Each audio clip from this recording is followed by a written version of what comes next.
Woke up with you next to me. Last night it felt so heavenly, so heavenly. I guess you got that recipe. You always get the best of me, but damn it feels so. Allez, amis de Pipote TV, voilà, bah c'est parti pour le JT du dimanche 12 novembre. Ah, on va commencer. Je vais redire un petit truc d'abord. Ouais. Donc là, on recommence vite fait. Je vous refais une petite pub. Il va se dire, mais qu'est-ce que c'est? Pourquoi je fais ça? Mais oui, c'est David Shippers. Donc j'en ai parlé dans la dernière vidéo. J'avais parlé en fin de JT, donc je me suis dit, voilà, je vais en reparler en début. Donc, on est 28 000 sur Pipote TV. Sur Facebook, 28 000.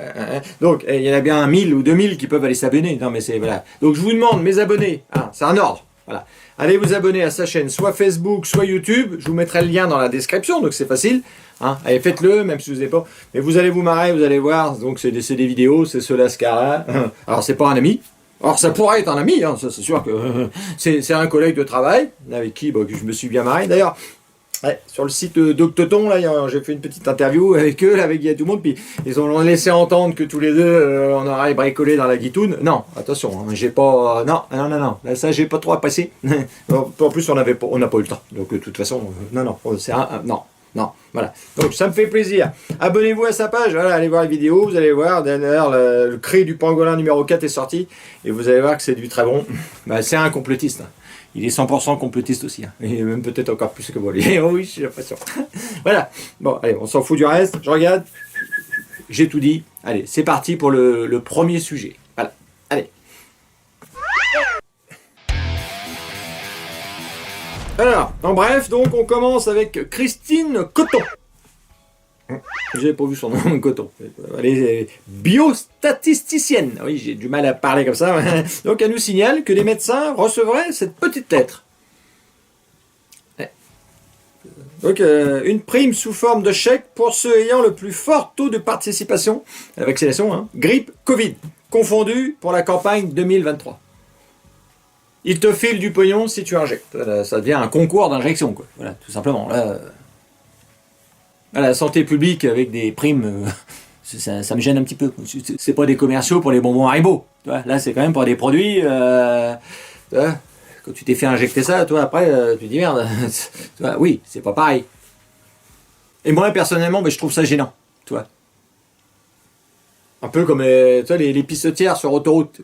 Pour les hommes, je sais pas, les femmes, vous pouvez pas comprendre, mais c'est vrai que nous, quand tu es là, des fois, tu as 10 pissotières côte à côte. Quand tu arrives pour. Ouais. Bonjour. Moi, t'es gêné. Moi, je suis gêné.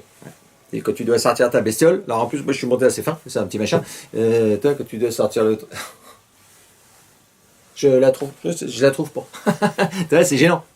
Bon, voilà. Là, c'est pareil. Les vaccinations, concours de vaccination, c'est gênant. Je sais pas, c'est. Ouais. Autre chose. Alors. L'État et Bruno Le Maire, notre vedette nationale, va décider de l'état de catastrophe naturelle pour la tempête qui a eu lieu là dernièrement. En France, vous avez vu? Écoutez-le. Dès lors qu'il y a inondation, catastrophe naturelle, évidemment, on le fera au plus vite et on indemnisera au plus vite. On indemnisera au plus vite. Voilà. Bon là, c'est mort. C'est mort, faut le savoir. Alors tous ceux qui ont besoin d'être indemnisés, là, si vous avez entendu ça, si vous m'avez entendu, je vous l'annonce tout de suite, c'est mort. Dans 10 ans, vous allez me contacter pour me dire, je comprends pas, on n'a toujours pas été remboursé. C'est foutu. Voilà, c'est Bruno Le Maire. C'est comme ça. Bon, c'est tout. Alors, maintenant, Jordan Bardella. Ça a été sa semaine. Ah oui, grande semaine pour Jordan Bardella. On l'a vu partout. Il n'avait pas révisé ses classiques. Aïe. Et puis là, c'est la semaine. La question, Jean-Marie Le Pen, est-il antisémite? Merde. J'ai pas pensé à ça. Merde. Alors, je me fâche avec qui, là? Tata, non? Pépé, je m'en fous, mais non plus. Non. Non, il n'est pas antisémite. T'aurais dû dire un poil peut-être le matin au petit déjeuner, j'en sais rien, mais bon, toi du rafoir cramatoire quand même. Bon, il a été condamné, t'es un peu baisé quoi. Si tu veux, moi je sais pas, moi je suis pas spécialiste de ça, mais bon, t'aurais dû réviser avant de venir, ça c'est sûr. C'est un sujet, il va falloir que tu regarde par exemple Jean-Marie Le Pen, quand il partait en vacances, il allait en vacances en Israël ou en Allemagne. Tu regardes. Mais il a encore fait un week-end en Allemagne. Oui, il y va souvent quand même. Tu vois, voilà, là t'aurais vu, tu serais dit merde, peut-être. Il faut essayer de. T'aurais dû essayer de ruser, de dire. Je sais pas quoi, mais là, non. Là c'est. Pouf, pouf, là il tombe. Ah bah il tombe. Ah oui, mon cochon, mais dis, hey, oh, t'es le successeur du Front National quand même. Hey, il faut l'assumer, merde. Ah bah oui, ça c'est sûr. T'as que toi qui as voulu y aller. Hein. Bon voilà, c'est tout. Alors là, je vais revenir sur l'œuvre invisible dont j'ai parlé la semaine dernière. Hein, pour ceux qui n'ont pas vu, ils ont qu'à aller regarder la vidéo. Voilà, c'est tout. Donc là, il y a l'artiste américain Tom Miller. Je connais pas. Tom Miller, donc il accuse le peintre italien, donc Salvatore Garo, d'avoir plagié sa sculpture invisible. Et donc donc c'est un abonné qui m'a mis ça dans les commentaires, donc j'ai été voir, effectivement, et ils sont en procès. Alors je sais pas si c'est fini ou pas, je m'en fous, car le fion. Mais voilà, donc c'est quand même assez drôle, c'est deux artistes qui se font un procès pour une œuvre invisible. Là quand même, ouais, ça va fort quand même, c'est sûr. C'est très bon, mais c'est vrai qu'est-ce qu'elle se ressemble ou pas, j'en sais rien. Hein. Comme ça, oui, mais peut-être pas. Là, il faut quand même, c'était artiste. Bon. Celui qui avait payé 15 000 balles, en plus, il a acheté une copie, c'est très con. Et d'ailleurs, il y a un autre commentaire qui m'a fait marrer. Désolé, je parle des commentaires maintenant, comme ça va être plus facile, puisque les gens sont marrants. Donc. Et le mec, il a écrit, ou la fille, je sais pas, hein, je vais pas être... Il a dit, si la femme de ménage, elle casse l'œuvre invisible, qu'est-ce qui se passe? Effectivement, je sais pas. Très bonne question, je sais pas. Au niveau des assurances, je sais pas comment ça va se passer, là. Ouais, c'est sûr. Très bon. Très bon, là. Allez, on passe à autre chose. Allez, oh. Là, on rentre un peu dans le sérieux. Allez, ingénieur, vas-y.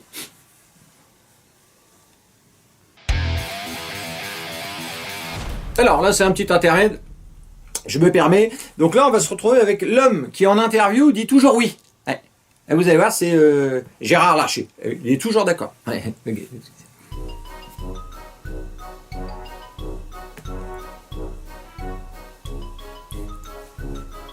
Vous avez vu, on croirait un peu le chien qu'on mettait à l'arrière des voitures, hein, vous savez, qui bouchait la tête. Voilà, il faut avoir plus de 50 ans pour se rappeler de ce truc-là, j'imagine.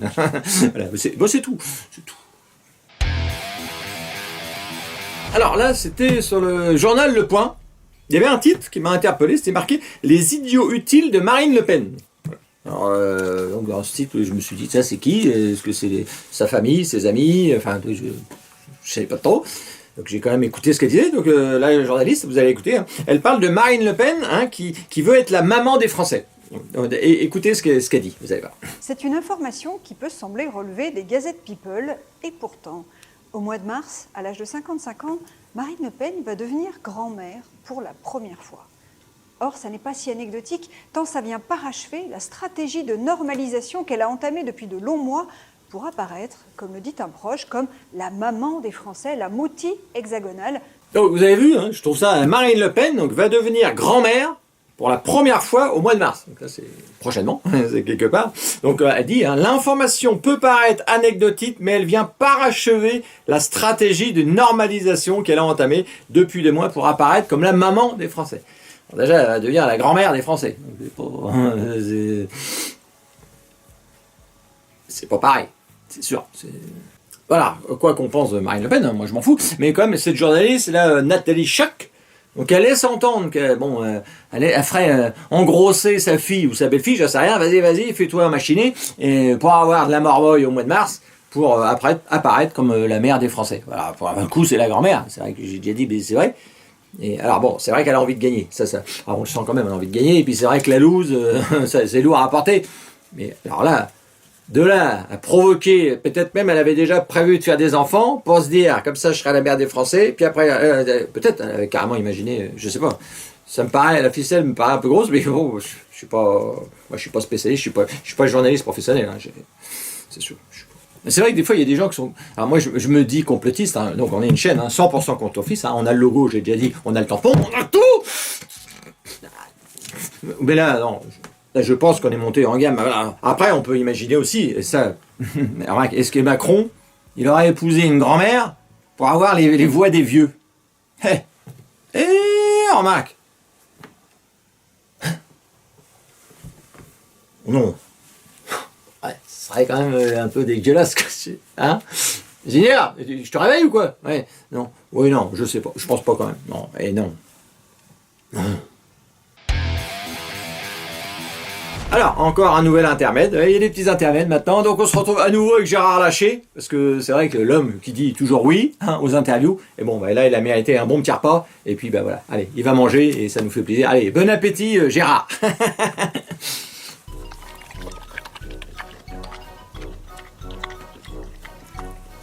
de bien belles images, hein, ça c'est sûr. Ouais. Comme dirait Alain Chopin.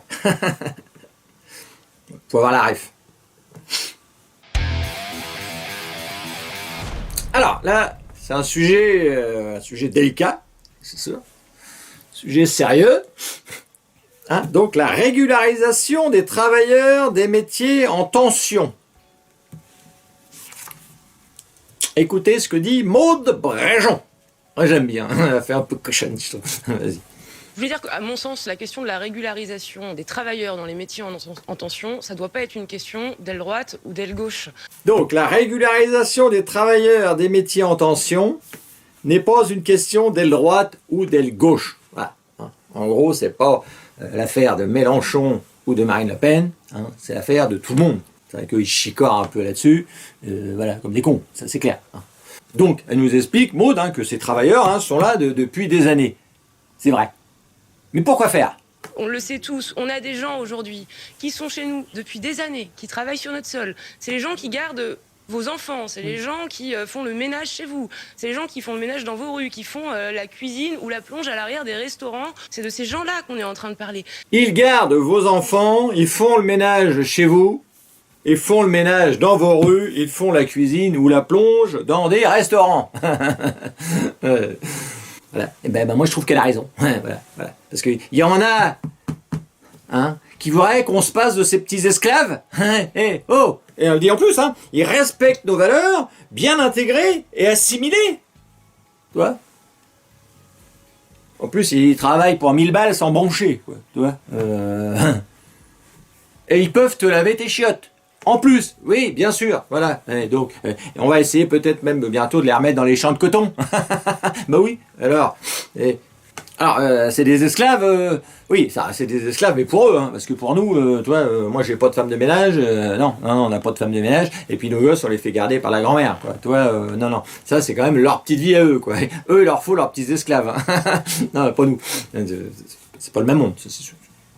Et moi, la question que je me pose plutôt, c'est pourquoi il y a des métiers en tension ? Pourquoi ? Est-ce que ce seraient des métiers sous-payés ou avec des heures décalées, un boulot dégradant, c'est peut-être ça. Et c'est peut-être des boulots en fait que les Français n'ont plus envie de faire. Alors quand je dis Français, c'est les Français de souche et les Français d'origine étrangère, on va dire, dont je fais partie d'ailleurs. Donc moi je peux en parler, moi je m'en fous. Et effectivement, que ce soit tous les Français, on n'a plus envie de torcher le cul au morpion de Maude Bréjon, pour 7,50 €. Donc voilà, c'est peut-être ça le problème des métiers en tension, tout simplement. Remettez un petit peu d'ordre là-dedans, vous allez voir, les gens vont avoir envie de travailler. Voilà. Et plus de faire les esclaves. Même si Maude Bréjon, apparemment les esclaves, ça lui manque quand même. Voilà, c'est tout.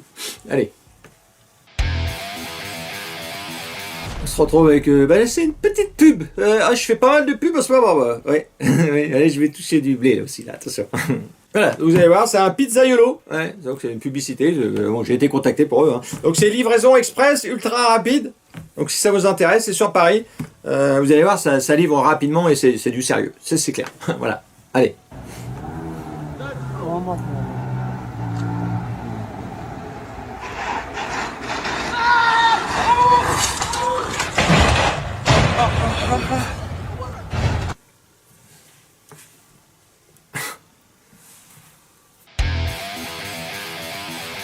Voilà. Je suis retombé sur un petit reportage. Alors, j'aime bien. Oui. Alors, employeurs et chômeurs dansent ensemble. Vous allez voir, ça c'est très bon. Nouvelle façon de recruter près de Lyon. Allez, c'est parti. Écoutez, regardez.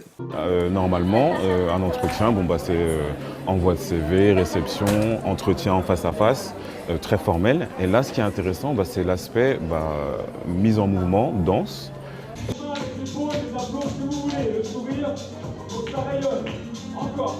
Alors, je me posais la question, selon comment tu bouges ton fion, est-ce que tu peux être recruté plus facilement ? Moi, si je suis recruteur, franchement... je vous recrute, cochonne. Non, enfin, je vous recrute, madame, mademoiselle. Enfin, non, pas mademoiselle, on n'a plus le droit de le dire. Mais, non, je vous recrute. Vous avez des diplômes? Non, mais c'est pas grave, je vous recrute quand même. Allez, venez. Oui, mais c'est sur ça, c'est sûr. Bon, voilà, en gros, ce qui attend les chômeurs. On va essayer de vous humilier au maximum. Ah, vous voulez vivre au crochet de la société, bande de salauds, en de feignants.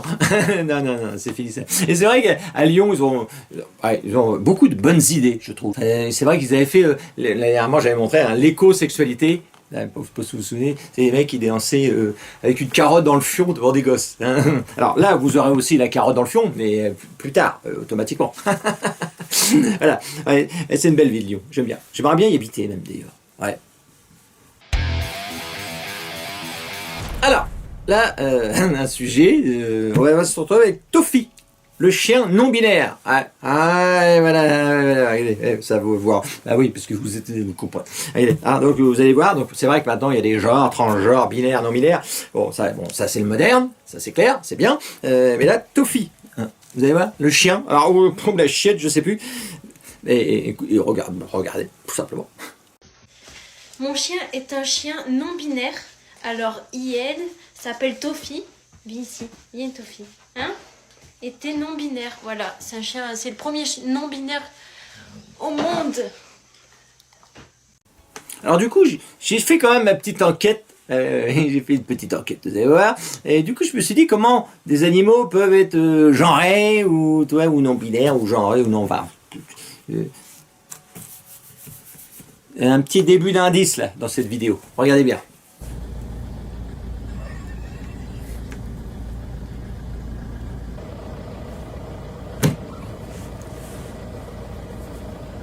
Donc l'âne, il sera transgenre, sûrement, mi-cervidé, mi-équidé.